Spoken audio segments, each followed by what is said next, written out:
jam lu muter-muter itu? Normalnya kan 3 jam ya, kalau nggak salah pas kejadian itu 6 jam hampir, apa 5 jam atau 6 jam. Turun, otomatis kita ngelihat seberang jalan gitu, ada apa gitu. Dan yang gue lihat waktu itu gubuk, jualan kayak bekas jualan buah gitu. Terus ada teteh-teteh, baju anjing merinding. Teteh-teteh baju garis-garis, bawa tas ini apa, anyaman tradisional gitu. Nah di titik itu pikiran gue kacaunya gini, ini pasti bukan manusia, tempat ini pasti bukan tempat yang normal gitu. Yang bikin pikiran gue kacau adalah gue mending langsung ngebut atau gue benerin rem dulu. Kalau gue langsung ngebut, motor gue blong, gue bisa celaka.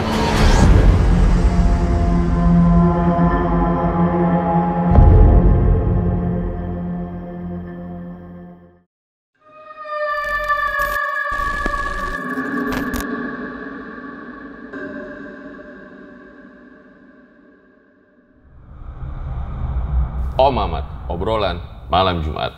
Kembali lagi bersama gue Fajar Ditya, kali ini di Om Mamat Season 4. Ketakutan terbesar adalah dirimu sendiri.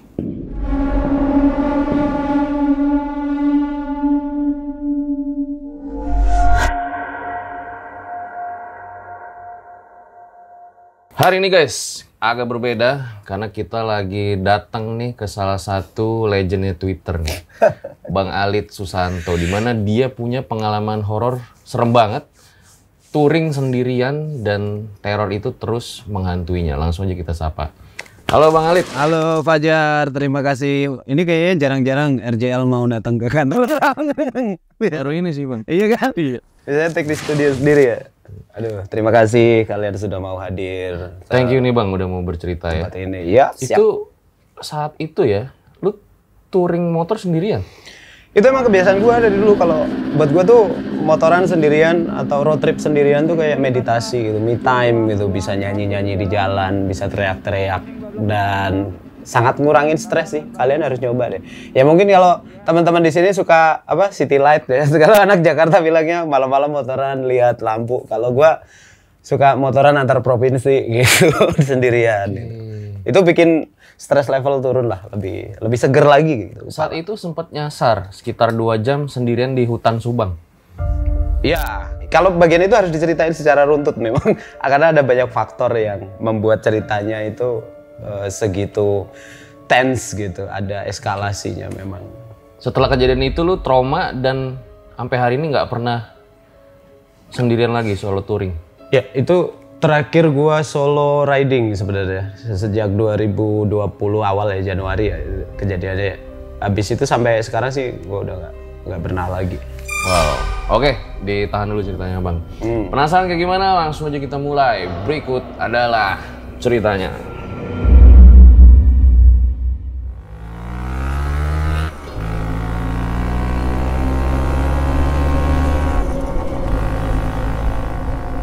Ya Bang Alit, boleh ceritain awal mulanya kayak gimana?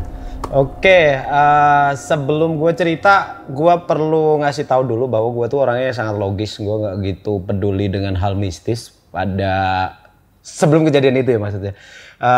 Bahkan tiap touring tuh gue sering ngerjain anak-anak. Kan kita kalau touring rame-rame gitu pakai intercom ya, yang komunikator di helm gitu. Kadang pas lewat daerah-daerah yang sepi hutan itu pada diem. Dan biasanya gue iseng kayak nyanyi Lengser Wangi gitu. Gue ngeliat barisan depan motor-motor ini pada wah gitu kan. Pada kaget gitu. Kalian denger gak? Kalian denger? Gue bilang enggak denger. Pokoknya suka ngeprengin teman-teman yang penakut lah kalau dulu.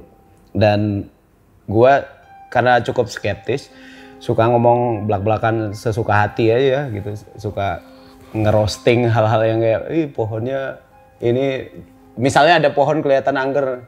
Ini pasti dulu sering dipakai buat persembahan. Ayo kita potong. Gitu-gitu lah. Pokoknya gue nggak bisa ngontrol mulut gue gitu. Ya karena nggak percaya gitu. Ya gue percaya yang nggak ada yang lebih besar dibanding Allah. Masya Allah. Nah ceritanya itu gue lagi touring dari Jogja menuju Jakarta. Kebetulan itu habis liburan tahun baru. Gue milih untuk naik motor dari Jogja sampai Jakarta dengan Vespa tua gue tahun 76 sendirian. Karena dengan motor itu gue ngerasa lebih seru perjalanan. Ada aja kendala teknis. Kadang orang kan bingung ya, kenapa sih lu suka motoran pakai motor tua, kan rewel gitu. Justru itu saat kita berkendara terus rewel bisa benerin sendiri, itu tuh hiburan tersendiri, membuat stress level kita juga turun gitu. Kayak main game ada levelnya, dan kita bisa beresin tuh seru. Dari Jogja sampai Tasik itu gue nyampe pukul 11 malam mungkin. 11 malam atau jam 12 malam aku lupa. Langsung nginep di hotel, memutuskan untuk nggak lanjut dulu, istirahat dulu untuk dilanjutin besoknya. Ini ada satu hal aneh, paginya gue bangun siang sih, nggak pagi. Gue bangun jam 11 juga apa jam 12, keluar hotel. Gue nggak ngupdate di sana gue lagi di hotel mana, gue nggak update.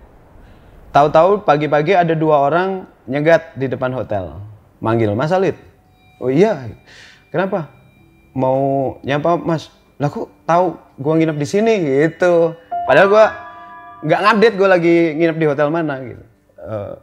Tahu aja Mas. Terus abis itu aku nanya, mereka nanya mau ke Jakarta lewat mana gitu.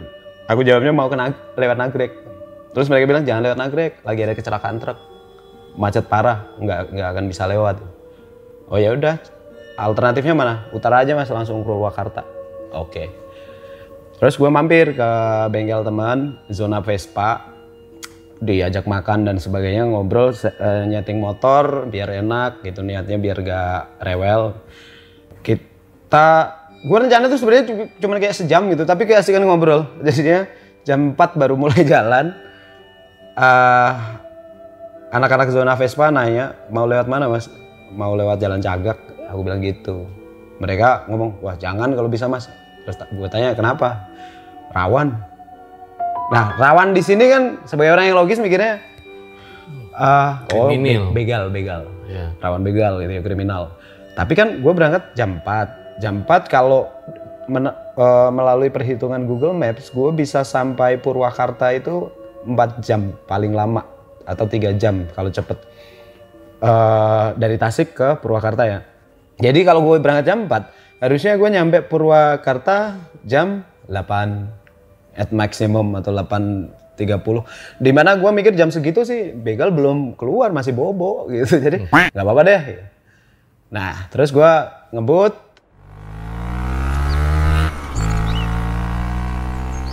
Pemandangannya indah, gue akuin pemandangan daerah situ indah, sangat bagus, pegunungan, persawahan.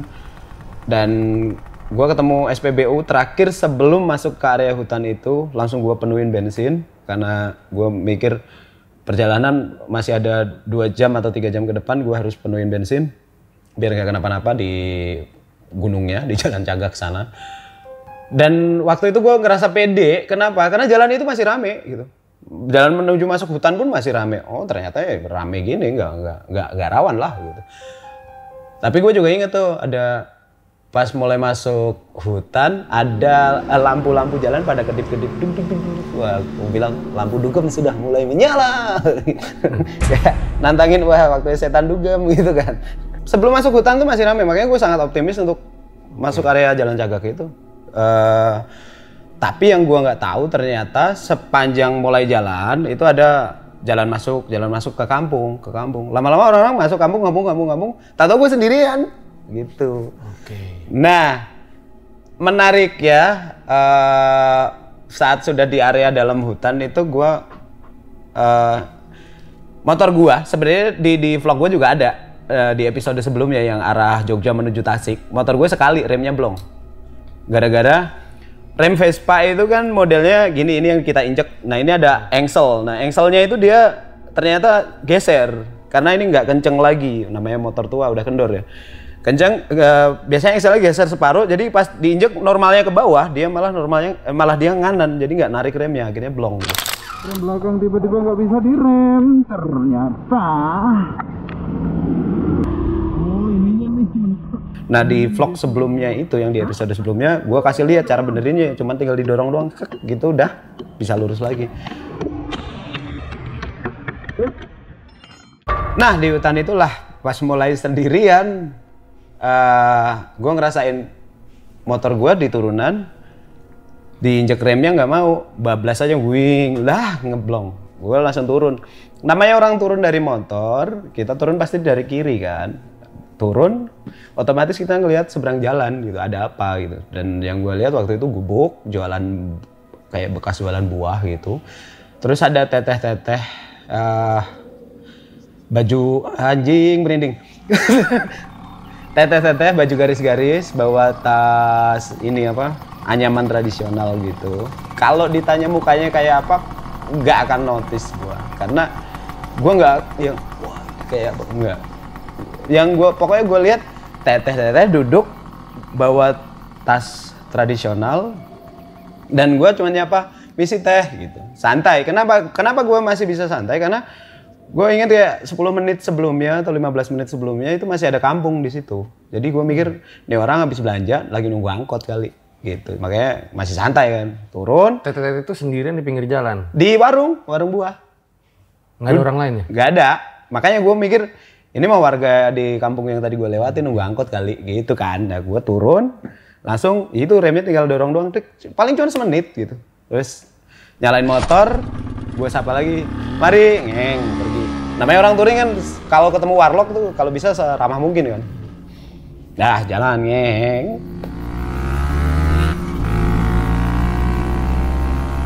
Mungkin setengah jam kemudian itu suasana gelap ya, daerah situ nggak ada lampu. Ada lampu 1, 2 gitu di tikungan-tikungan tertentu yang mungkin rawan gitu. Jalan 30 menit kemudian gitu lagi. Pas turun motor gue direm, engselnya nganan lagi gitu, tuas remnya. Ah kampret juga nih. Nah depan itu kan turunan yang rawan itu tadi, ada lampu. Ya gue berhenti, turun dari motor, sama kayak tadi turun, lihat seberang, ada warung. Ini tempat tadi bukan ya? Orangnya udah gak ada tapi. Berarti beda tempat gitu, karena ya di situ apa-apa mirip gitu lah. Namanya hutan kan, komposisinya cuma pohon, jalan, gubuk, pohon, jalan, gubuk kan. Jadi aku mikir, bukan. Sampai semenit doang, benerin motor, jalan lagi. Dan itu suasana juga sangat sepi, nggak ada siapapun. Gue nggak ketemu motor lain. Wah, di situ gue mulai ngerasa, pantas disebut rawan nih, rawan begal. Ternyata sepi, walaupun masih jam berapa itu ya? Jam 7 mungkin ya. Nah, yang abis itu gue jalan lagi, setengah jam lagi, kejadian lagi. Ini kok gue ngerasa tempatnya kayak yang tadi, tapi kayaknya tadi nggak ada spanduknya deh. Gue mulai denial ke gue sendiri gitu bahwa enggak, ini tempatnya beda, bukan yang tadi gitu. Pas gue berhenti dan emang nggak ada siapa-siapa. Ya udah gue benerin lagi motornya, gue dorong lagi engselnya, set, jalan lagi. Tapi lama-lama gue ngerasa kok jauh banget. Harusnya kan jam 8 tuh gue udah sampai ke Purwakarta atau minimal Tugu Nanas gitu. Kok nggak nyampe-nyampe. Nah kejadian itu terulang terus dan masih kondisi sepi. Ada kalanya gue stres, stresnya itu lebih ke capek. Kok ini kayak never ending journey gitu. Kok nggak nyampe-nyampe, kok nggak ada progres. Minimal ketemu kampung, ketemu apa kek.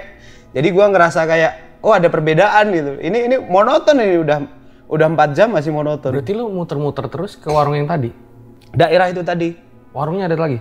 Ada lagi, tapi gue masih berpraduga bahwa itu tempat berbeda gitu. Kayaknya bukan tempat tadi deh. Nah, tapi jenis warungnya sama atau gimana? Sama, karena di situ juga banyak warung model gitu, yang kayak gubuk doang, tempat jualan buah. Nah, terus kejadian lagi turun, rem ngeblong lagi, gue pencet rem nggak ngefek, rem depan langsung, untung kan Vespa itu kan manual ya, langsung gue taruh gigi 1 biar engine brake berhenti, turun. Nah di saat itulah turun dari motor, kan kita ngelihat seberang jalan lagi ada warung yang sama, tapi kali ini bedanya adalah ada wanita yang sama. Nah di situ gue baru ngerti yang namanya orang stres, orang takut, asam lambung tiba-tiba naik. Gue bener-bener ini rasanya langsung naik kayak mau muntah, buah gitu. Merinding dari kaki, dingin dari kaki naik ke atas, habis itu perut naik ke atas kayak pengen muntah gitu. Nah di titik itu pikiran gue kacaunya gini. Ini udah nggak bener. Ini pasti bukan manusia. Tempat ini pasti bukan tempat yang normal gitu. Yang bikin pikiran gue kacau adalah gue mending langsung ngebut atau gue benerin rem dulu. Kalau gue langsung ngebut, motor gue blong, gue bisa celaka. Tapi kalau gue benerin dulu, gue bakal butuh waktu. Takutnya dia nanti nyamper mau dibantuin nggak Kang gitu. Nah, di situ gue cukup stuck gitu. Agak. Itu cewek yang lo lihat kayak gimana? Nah kalau ditanya detailnya seperti apa, pastinya gue nggak tahu detailnya mukanya seperti apa. Tapi kalau ditanya kenapa kayak apa, ya udah kayak wanita biasa aja, kayak ibu-ibu biasa. Bukan ibu-ibu juga, masih muda sih, kayak mungkin di usia 30-an awal gitu, bukan yang ibu tua gitu, enggak. Dan normal, nggak ada kelihatan mencolok, ada darah, mata merah, enggak. Makanya bajunya itu tadi baju biasa, baju garis-garis. Yang gue ingat cuman bajunya garis-garis, entah itu kaos, entah itu kemeja, terus pakai tas anyaman. Jadi kalau ditanya detail, sedetail apa mukanya, rambutnya lihat tahu. Rambut biasa diikat ke belakang. Makanya enggak di pertemuan yang awal itu gue ngerasa ya biasa aja. Tapi pas ketemu lagi setelah gue mogok 4 kali atau 5 kali di tempat itu, terus ada dia lagi kan, gue jadi deng gitu. Nah, yang biasanya benerin engsel rem itu cuma 1 menit, di momen itu butuh waktu kayak rasanya di kepala gue tuh kayak 5 menit, 6 menit, 10 menit gak bisa-bisa. Gue nyari engselnya aja, tangan gue itu kayak tremor sendiri. Mana sih engsel, anjing, mana ini stop anjing. Sampai akhirnya bisa ceklak, gue nyalain motor, greng, langsung kabur ngueng. Di situ lah gue baca apapun yang bisa gue baca kenceng-kenceng. Nggak lama setelah itu baru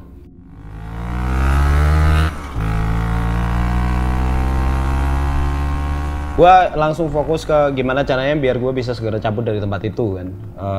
Dengan bayang-bayang itu tadi manusia atau bukan. Sebenarnya kalau dibilang ini cerita horor, sebenarnya gue juga kemarin masih denial, nyari logikanya di mana gitu. Kok bisa gue ketemu orang yang sama? Padahal kalau dicek di map pun nggak ada rute yang bisa bikin gue balik situ lagi, karena itu rute belah gunung kan.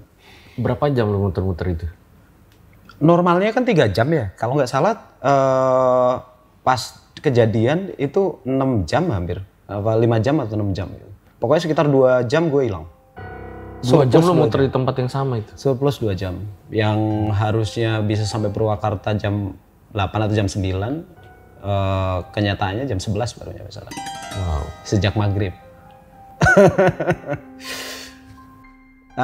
Tapi sebenarnya habis gua ketemu si Mbak yang terakhir, gua baca semua ayat suci biar hati gua tenang gitu.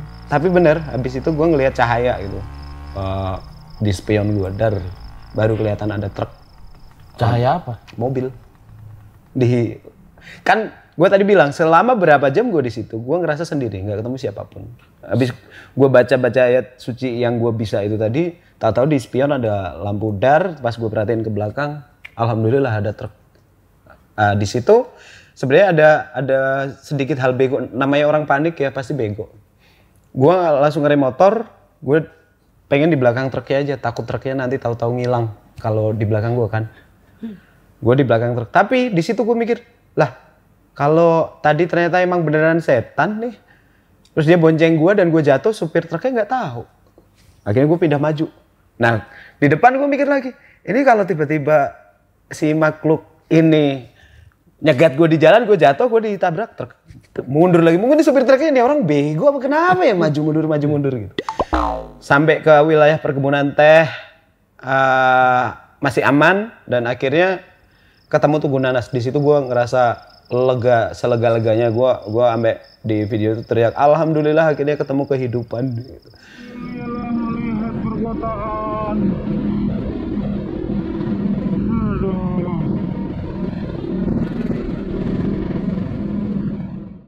Dan di semua momen itu sebenarnya gue udah ngerekamin pakai GoPro kan. Kan memang gue kalau touring tuh dokumentasi selalu gue simpan dengan baik gitu. kenyataannya setelah sampai Jakarta, bentar, sebelum sampai Jakarta tuh gue baru jam 1. Normalnya harusnya jam 11. Itu gue buka pintu harus pakai siku. Kenapa? Karena gue sejak dari Subang itu sampai Jakarta, gue duduk di motor gue di jok belakang. Karena gue takut ada yang bonceng. Sehingga tangan gue pegel mampus karena gue lurusin terus selama berapa jam, 3 jam. Itu lu lewat gunung begitu? Iya, setakut itu.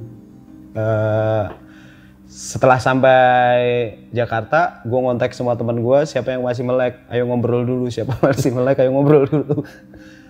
Emang kenapa sih? Gue juga ngabarin si anak-anak Tasik yang sebelumnya nge-warning. Gue bilang, Kang, kalian teh kalau ngomong rawan tuh yang detail, rawan apa? Saya kira rawan begal. Terus mereka bilang, oyot nimang ya di Kasarung ya, gitu. Mereka udah bisa nebak ternyata. Nah, terus sebenarnya gue nggak mau ngupload tuh video, tapi video itu kan sebenarnya series dari gue berangkat Jakarta menuju ke Jogja. Terus dari Jogja menuju Jakarta itu udah tayang semua tuh sampai ke Tasiknya. Nah, abis dari Tasik gua nggak mau upload, bukan kenapa-napa, karena banyak ternyata pas dicek sama editor filenya pada rusak, khusus yang di hutan itu. Selain itu aman. Motor gua juga setelah keluar dari hutan itu sampai Jakarta tidak sekalipun remnya error lagi. Nah, karena banyak video yang rusak kan gue bingung ini gimana ceritanya, masa dari Tasik langsung skip Jakarta, tahu-tahu langsung Cikarang, Bekasi. Jadi yang rusak di hutan itu doang? Hutan itu doang. Nah, tapi waktu itu gue cerita ke follower kan, kemarin tuh sebenarnya ada kejadian gini, kamera gue rusak, kayaknya gue nggak upload deh. Nah, mereka bilang tetap upload apa yang ada aja bang, kalau bagian rusak bisa ceritain aja secara lisan. Ya udah, akhirnya gue ceritain dan tetap gue include beberapa file yang memang masih bisa terrecover. Sayangnya terrecovernya tuh modelan misal videonya jalan, nanti audionya tetap jalan bagus, tiba-tiba videonya nge-freeze, frame-nya mandek dek, tapi ada suaranya gue ngomong. Tapi cerita lu ini mirip banget sama narasumber gua yang tersesat selama 7 jam di hutan yang sama kayak lu tuh. Nah, itu gue inget, abis gue upload video itu 2 mingguan kemudian kalau nggak salah, banyak banget yang nge-tag berita mobil di daerah yang sama, di Subang, Jalan Cagak itu, mobil masuk hutan tapi nggak ada bekas rodanya dan aksesnya kayak nggak mungkin buat mobil karena pohonnya terlalu rimbun. Dan ternyata kalau teman-teman perhatiin di kolom komen, lebih banyak lagi cerita teman-teman lain yang mengerikan juga di situ gitu. Ada yang gue ingat banget, ada yang cerita gini, dia lagi touring sama teman-temannya, dia merasa dia merasa ditinggalin sama teman-temannya di daerah hutan. Terus dia ngebut gak ketemu-temu. Terus dia mikir paling nanti juga ditunggu di ujung hutan. Akhirnya dia berhenti dulu di warung, pesan minum, beli air mineral botolan, dia minum, habis itu lanjut jalan lagi, ngebut ke depan, tetap gak ketemu juga di luar hutannya, dia berhenti lagi tuh. Baru beberapa saat kemudian teman-temannya ternyata di belakang dia, padahal awalnya dia merasa ditinggalkan. Nah, habis itu udah ketemu, yang penting lega kan, dia gak mikir yang hal-hal mistis atau apapun, yang penting lega. Habis itu dia sebelum berangkat mau minum lagi, minum air mineral tadi, ngambil dari tasnya, isinya air comberan. Ada, di kolom komen ada. Iya, yang punya cerita itu boleh banget ya. Ya. Nanti kita undang Garja. Nah, boleh.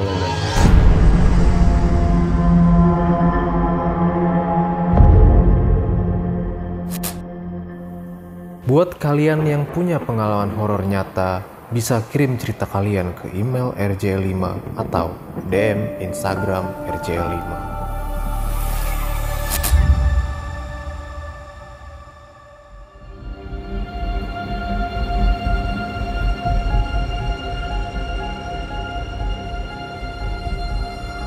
Nah bang, gue juga denger ya setelah lo kejadian itu teror tuh terus terjadi ya? Ya itu gimana? Itu yang nggak sempat gue ceritain di video karena di video gue karena terjadi setelah gue upload videonya bahwa sebenarnya setelah kejadian itu gue dan teman-teman deket gue keteror di kantor. Karena mungkin dulu ya gue menghabiskan waktu 20 jam sehari di kantor, jadi hidup gue lebih banyak di kantor ya. Mungkin ada yang ikut ke kantor. Salah satunya itu adalah suatu pagi di kantor gue itu semua orang tuh punya muk kayak gini tapi ada nama masing-masing, Alit, Jamet, siapa. Nah itu kita gantungin di rak gelas yang modelnya ada kaitannya begini. Cantolannya ya? Cantolan. Pagi itu gue mau ngopi, minta barista gue bikinin kopi, belum diambil gelasnya jatuh sendiri. Tiar yang atas nama gue. Dimana kalau di logika untuk gelas bisa jatuh dia kan harus naik dulu gitu. Dan kalau mungkin gara-gara jatuhnya adalah naruhnya nggak bener, kenapa nggak dari semalam? Kenapa nggak dari abis dicuci semalam? Kenapa harus nunggu saat gue mau ngopi paginya? Jadi ini mug yang di sini kan ada nama masing-masing. Semalam tuh kejadian udah dicantolin bener nih, nggak jatuh. Gimana jadinya? Betul kayak gitu, udah dicantolin terus dia jatuh sendiri. Yang atas nama? Alit. Asam pecah lagi. Dan kalau dia jatuh gara-gara mau diambil lalu nyangkut, mungkin itu masuk logika. Lah ini belum diambil, udah nyangkut, udah jatuh duluan, dar. Dan atas nama gua itu satu. Yang kedua, teman-teman gua, editor gua ngalamin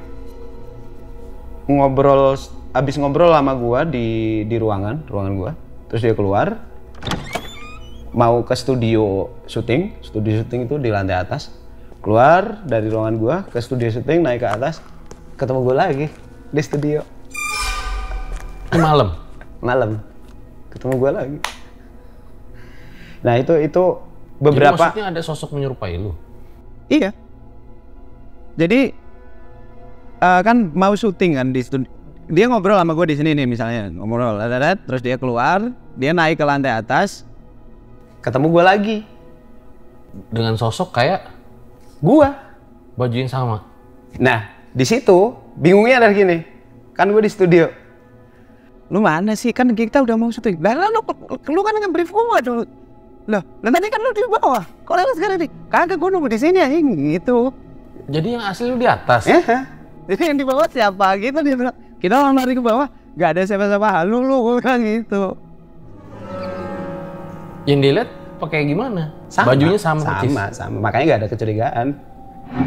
Mukanya sama juga? Sama. Nggak pucat gitu? Enggak. Suaranya sama? Sama. Lah? Dan yang di kopi itu nggak cuma gue, ada juga yang di kopi itu teman gue lagi gitu. Misal ketemu di dapur, nanti pas kita jalan ke kan di kantor gue tuh ada dapur, ada bengkel gitu. Dimana aksesnya tuh cuma satu doang, ketemu di dapur. Pas di bengkel, orangnya juga lagi di bengkel gitu. Lagi benerin motor. Lu lagi di bengkel benerin motor? Betul. Padahal bukan lu? Padahal bukan gue gitu. Gara-gara itulah akhirnya dulu anak-anak tuh nyaranin kayak Rukiah aja tempat ini deh gitu. Beneran di Rukiah gitu. Ya percaya nggak percaya tapi. Jadi karena kejadian lu di Subang, jadi di kantor di Rukiah? Tapi memang kalau dari anak-anak memang dibilangnya mungkin bukan yang ngikut gua dari Subang sih. Kantor itu punya histori yang buruk. Dulu tuh itu tempat rehabilitasi narkoba. Ada banyak yang meninggal di sana dulu. Bukan yang di sini nih? Bukan, beda. Kantor satunya lagi. Pas kita beresin mau direnov aja isinya jarum suntik gitu-gitu. Bukan jarum super ya? Wah, enak sih bang. Gitu. Jadi sebenarnya ini cerita yang jujur gue nggak nyaman ceritain lagi karena itu kisah yang sebenarnya pengen gue pendem. Gue kangen gue yang dulu yang adventurous, yang suka main kemana-mana meskipun malam, belah alas roban lah mana lah. Belah hutan pakai trail ya ayo gitu. Kalau sekarang udah enggak ya? Ya sejak itu kayaknya gue belum ada lagi motoran sendirian sampai malam. Kalaupun ada keluar kota itu begitu sore gue udah harus di hotel. Padahal menurut gue yang seru soalnya tuh emang biasa gitu bang, makin tua makin kapitalis ya. Wah kok kesana? Beda ya. Ya bang, kita balik lagi nih bang. Pas Rukiah tuh kayak gimana di kantor?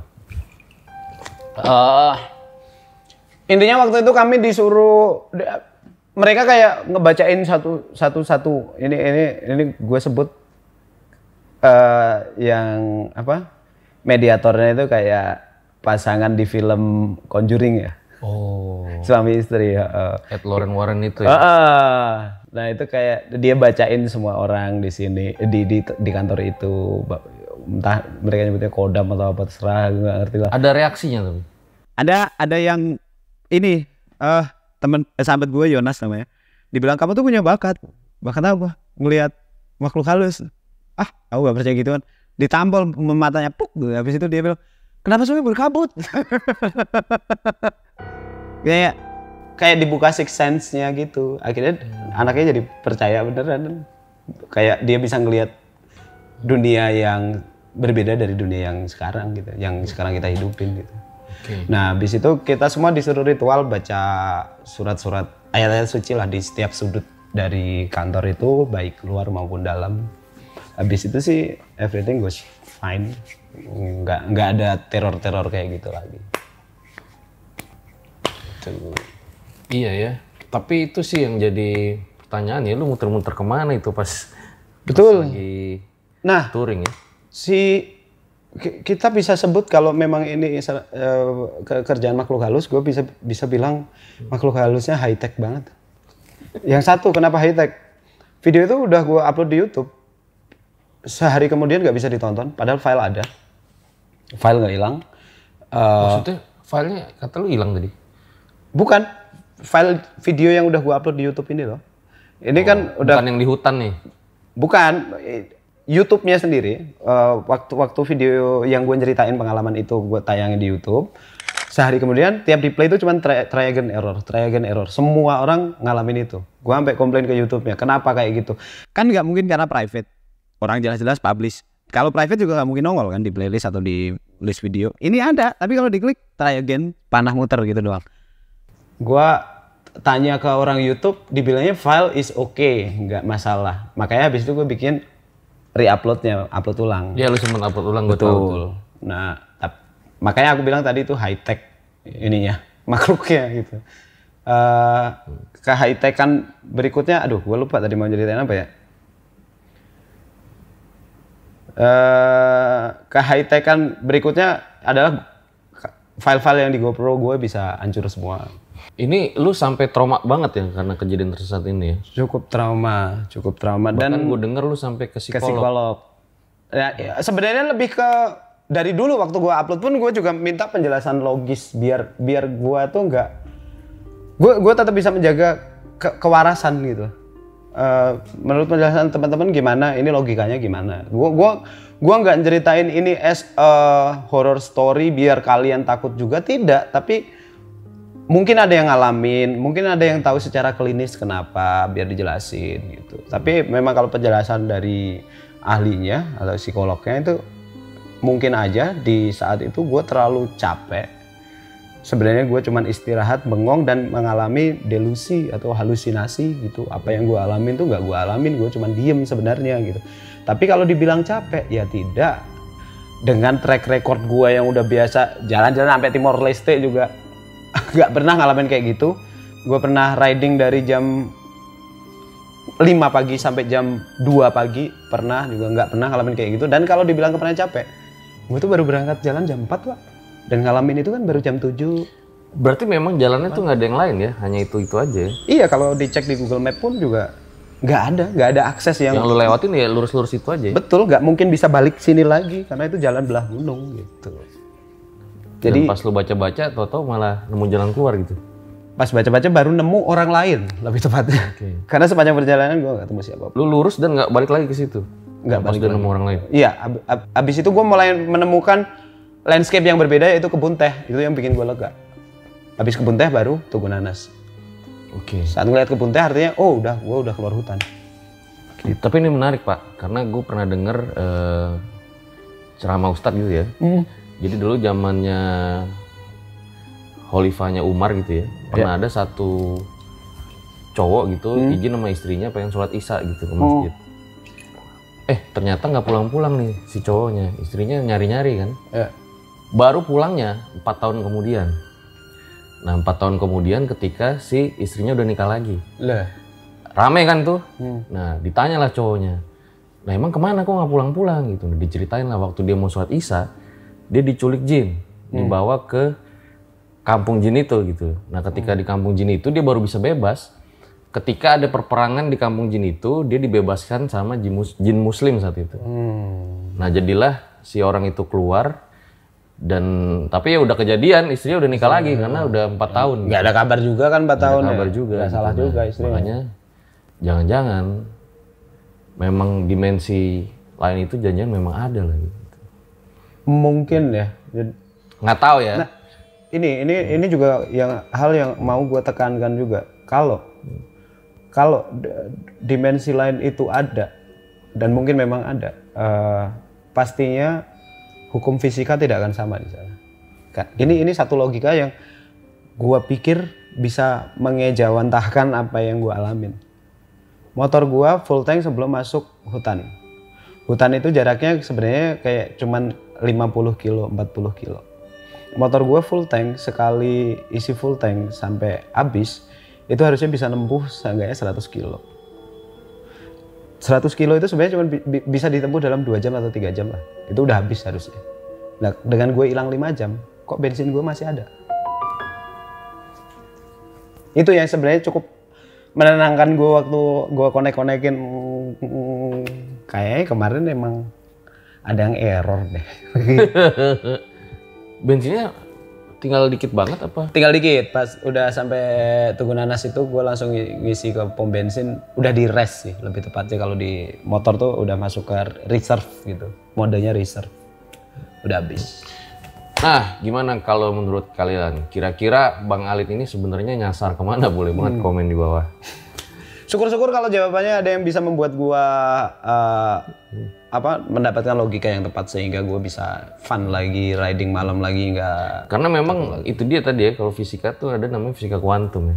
Wah, itu yang mikro nano. Tapi kan memang belum terungkap banget ya. Iya sih. Sebenarnya gimana sih penjelasan dimensi lain itu secara sainsnya gimana gitu. Ya kalau udah ngomongin kuantum memang hukum fisikanya beda banget. Ada tangible,